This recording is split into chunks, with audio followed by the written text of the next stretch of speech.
Alright, so there you have it. The first inversion, second inversion, third inversion, more about inversions than you probably ever wanted to know, but hopefully it's opened up your eyes and your fingers to wanting to play those things and where they fit. Here's a couple points. When do you play inversions, when do you don't? Alright, here's a couple guidelines. Play inversions when you are the sole player, when you're the sole accompanist. If you can hit the inversions that are written out, do it, because it helps move the music along. If you just play the roots, there's something missing there. Also, is if the chord just plain sounds better as an inversion and fits with the music, play it that way. When not to use inversions is when you've got a bass player, you've got a piano player taking care of those, and you're wanting to play something maybe up higher in the register. You don't need to worry about the inversion at that point. You can just play the chord.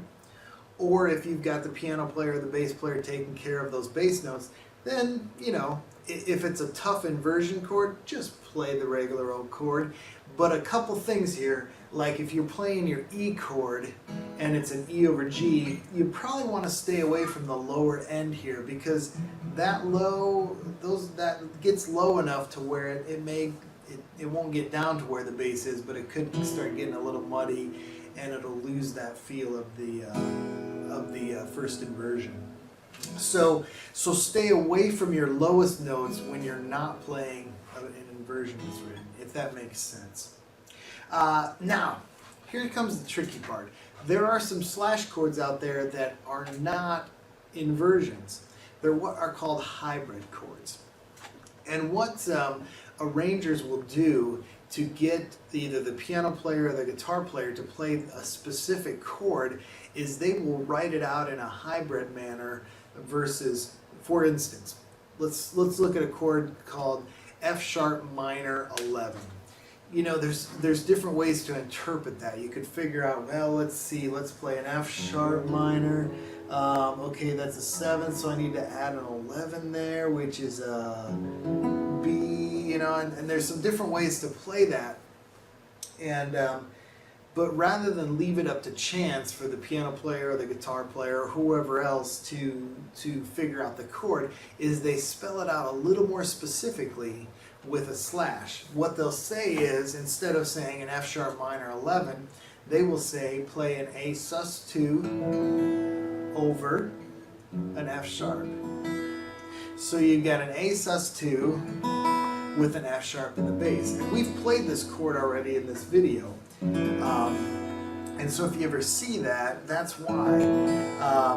You'll also see like an A minor over a C. That's another kind of hybrid chord.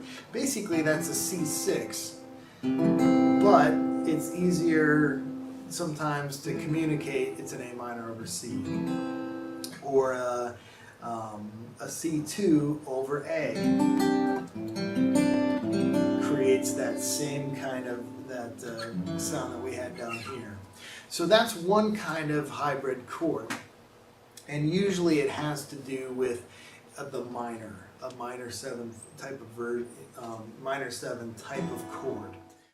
Another hybrid chord or another slash chord that you're going to see is kind of like called the 5/7 sus, and rather than say something like it's an E7 sus like that, or like that, you could say it's a D triad, so a D over an E. So you put a D triad over top of an E in the bass. And just a note at how I'm playing this, this is kind of a jazz approach to playing chords. It's barring with the third finger and then putting that finger, the second finger down. They also do it to play like an A minor, because it lends well to playing those jazz chords. So, but that inversion, that creates kind of a chord that wants to resolve back to the A.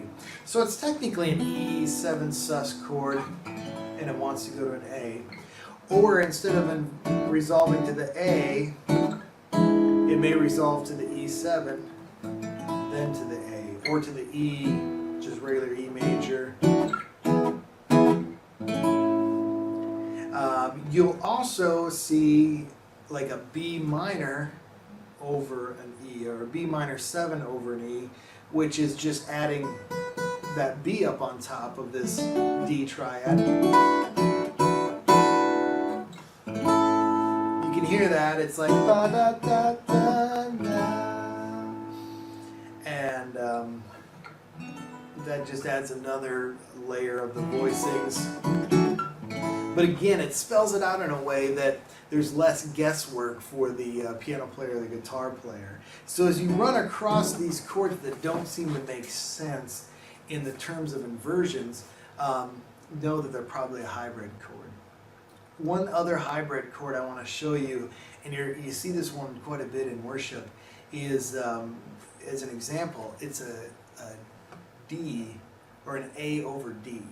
And so you've got this A chord, but instead of playing your A in the bass, you play a D in the bass. And so it has this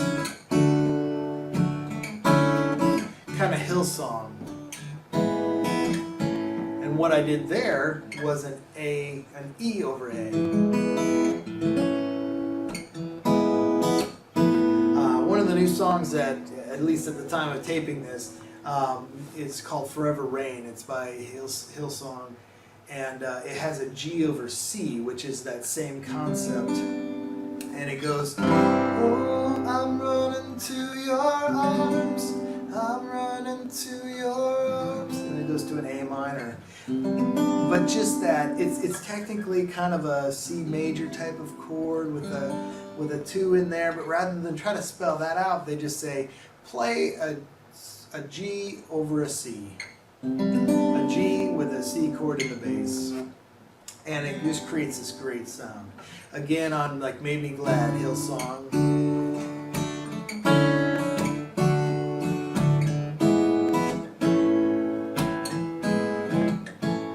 And so you're going to hear that kind of stuff a lot.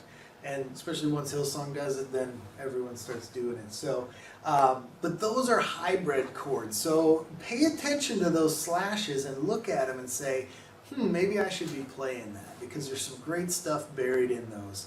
But now we're going to turn our attention to actually looking at hybrid chords or slash chords with open movable chords in the context of a real song.